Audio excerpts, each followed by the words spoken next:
Hello friends, मेरा नाम है शशांक सिंह और आप देख रहे हैं मेरा यूट्यूब चैनल।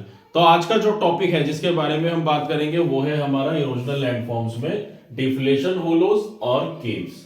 अब केव्स हमारा इसमें भी आ जाता है, छोटा सा टॉपिक। हमने लास्ट कुछ वीडियोस में पढ़ा था ना कि हमारा जो केव्स बनती है, जैसे कि हमने किसमें पढ़ा था, एक हमने ग्राउंड वाटर में पढ़ा था और दूसरा हमने पढ़ा था विंड्स और सॉरी वेव्स और करंट्स में भी हमने केव्स पढ़ी थी।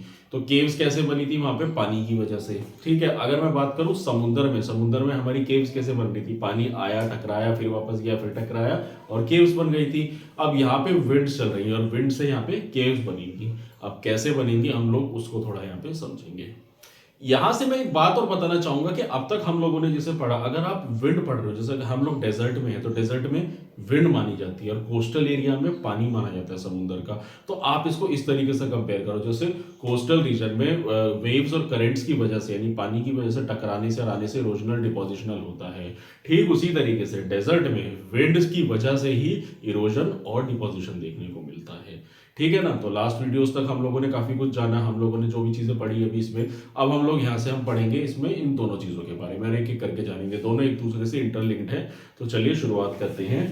तो जैसे कि पहले हम बात करेंगे डिफ्लेशन होलो की। देखो यहाँ पे ना एक चीज और बताना चाहूंगा, डिफ्लेशन का मीनिंग जो ज्योग्राफी में होता है वो अलग होता है। देखो इकोनॉमिक्स वाला डिफ्लेशन नहीं है यहाँ पे। ये डिफ्लेशन का मीनिंग होता है कि यानी कि जो वेदर्ड मटेरियल होता है, यानी कि जो जितने भी मटेरियल्स है विंड अपने साथ बहा के ले जाती है, उसको डिफ्लेशन कहते हैं। ठीक है, और उस डिफ्लेशन से कौन से होलोज बनते हैं उसके बारे में देखो अब मैं बताऊंगा आप लोगों को। तो बेसिकली क्या है, देखो weathered material, weathered mental from over the rocks, यानी कि जो वेदर्ड मेंटल यानी कि जहां से हमारा सारा वेदरिंग होती है, वेदरिंग पड़ी थी ना मैं लास्ट में। तो जो वेदरिंग होती है, वेदर होने के बाद जो मटेरियल छोटा छोटा होता है, वो जो रॉक्स होती हैं वो जो मूव करती हैं किसके साथ, विंड के साथ। सो वेरी सॉइल्स, और जो सॉइल होती है get blow out by a persistent movement of wind current in one direction, यानी कि जो विंड की डायरेक्शन है वो एक ही डायरेक्शन में मूव कर रही है। ठीक है ना, कंसिस्टेंटली मूव कर रही है, और कंसिस्टेंट मूव करने से क्या हो रहा है, वहां पे होलोस बन रहे हैं। अब ये तो देखो थी थ्योरेटिकल पार्ट, इसी को हम होलो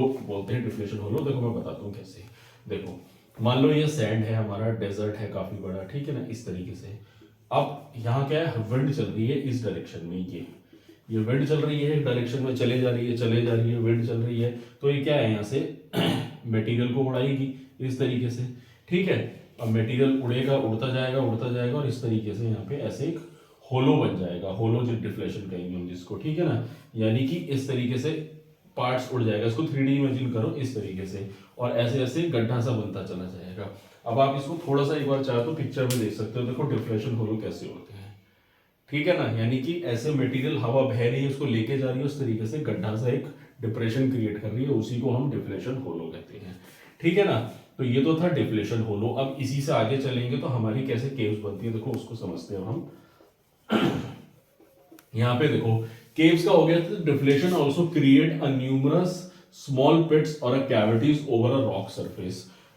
केव्स बनेंगे, लेकिन केव से पहले कैसी चीजें बनेंगी उसको समझो। देखो ये हमारा फ्लैट सरफेस है। अब याद करो हमने रनिंग वाटर में क्या पढ़ा था, रनिंग वाटर में हमारे पिट होल्स वगैरह बनते हैं, अगर आप लोगों ने याद होगा। छोटा सा डिप्रेशन आया, डिप्रेशन से फिर वो कैसे बड़ा हमारा एक होल बन जाता है उसमें। ठीक है ना, ठीक उसी तरीके से जैसे ये अगर सरफेस है, यहाँ से विंड बह रही है ऐसे, वहां पानी बह रहा है, यहाँ पे हवा बहेगी। तो जब हवा मूव कर रही है तो अपने साथ मटेरियल्स और सारे वेदर मटेरियल मूव करा रही है। तो होता क्या है, जैसे पानी वहां पे डिप्रेशन क्रिएट करता है, ऐसे क्या हो सकता है, हवा भी तो डिप्रेशन क्रिएट कर सकती है ना। अगर वो सरफेस पे चल रही है, अपने साथ मटेरियल्स लेकर जा रही है, ऐसे सरफेस है तो मूव कर रही है, तो वो रफ करेगी, उसको फ्लैट को तोड़ेगी भी ना, तो वहां से वो डिप्रेशन क्रिएट करेगी, तो सरफेस पे डिप्रेशन क्रिएट हो जाएगा। अब ये क्या है, यहाँ पे तो सारी सॉइल है, रेत है, तो डिप्रेशन आराम से क्रिएट हो जाएगा, होलो हमारे बन ही सकते हैं। ठीक है ना, डिफ्लेशन होलो। अब इसी के चलते हुए क्या होता है, धीरे धीरे धीरे धीरे ये गड्ढा गहरा होता चला जाएगा और ये सरफेस कुछ ऐसा होता चला जाएगा। अब ये सरफेस ऐसा हो गया, अब विंड यहाँ पे आएगी, ये टक्कर मारेगी, तो यहाँ पे क्या होता है, ये इस तरीके से आगे आगे मूव करती चली जाएगी, और इस तरीके से मतलब ऊपर ना जाके नीचे यहाँ पे, और इस तरीके से एक गहरा गड्ढा खोदती चली जाएगी। So the rock faces a suffer impact, मतलब इस तरीके का इम्पैक्ट देखने को मिलेगा। And abrasion of wind borne sand and first shallow depression create, जो भी मैंने आप लोगों को बताया, and called blow outs and are created in deeper wider fit to be caves बना देगी। और फिर इस तरीके से वो धीरे धीरे धीरे धीरे मतलब एक छोटे गड्ढे से सीधा केव्स बन जाएगी। तो इसको एक बार मैं दोबारा से एक्सप्लेन कर देता हूँ, ये थोड़ा हौच पौच ज़्यादा हो गया इसमें। मैं इसमें आपको एक बार बता देता हूँ। देखिए ये मान लीजिए ये हमारी विंड है, ठीक है ना। तो ये जो विंड चल रही है, ये सरफेस था, ये डिप्रेशन क्रिएट हो गया यहाँ पे, ठीक है ना। डिप्रेशन क्रिएट हुआ, डिप्रेशन क्रिएट होने के बाद क्या हो गया, ये थोड़ा और होल बन गया इसमें इस तरीके से। फिर क्या हो गया, यहाँ से मूवमेंट हटते हटते हटते ये जगह हट गई, ठीक है ना। अब ये फ्लैट है, यहाँ की उड़ गई सारी, तो इस तरीके से क्रिएट हुआ। तो अब क्या हो रहा है, यहाँ पे कंसिस्टेंटली विंड पड़ रही है, तो ये होल होता चला गया और इस तरीके से केव्स बनती चली गई। अब ध्यान देने वाली बात क्या है, ये सैंड में नहीं बनेगी, सैंड तो सारी मूव कर गई।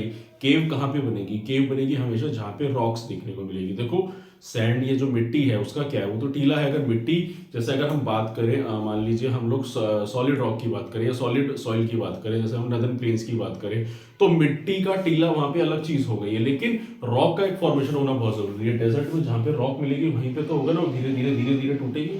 तो बेसिकली क्या है कि रॉक्स है, रॉक्स को धीरे धीरे जब काटती जाएगी हवा, धीरे धीरे काटते काटते काटते काटते, और वो फिर केव्स में कन्वर्ट हो जाएगी। तो क्योंकि सैंड तो ढीली है, सैंड में केव नहीं बन सकती है, तो जहां पे भी ये रॉक्स का फॉर्मेशन होगा, कहीं पे थोड़ी पहाड़ी दिख गई है, थोड़ा सा रॉक का फॉर्मेशन दिख, मतलब रॉक स्ट्रक्चर दिख गया, तो वहां पे रॉक को धीरे धीरे वो हवा काटेगी और उससे वहां पे केव्स बन जाएगी। तो जैसे कि हमने पढ़ा कि एक तो हमारे डिप्लेशन होलोज बनते हैं, उसमें क्या होता है कि उसमें वेदर मटेरियल को अपने साथ हवा लेकर जा रही है और फिर यहाँ पे केव्स बनाएगी, क्योंकि वो मटेरियल हवा टकराएगी, चीजों को तोड़ेगी, काटेगी और वहां पे केव्स बन जाएगी, ठीक है ना।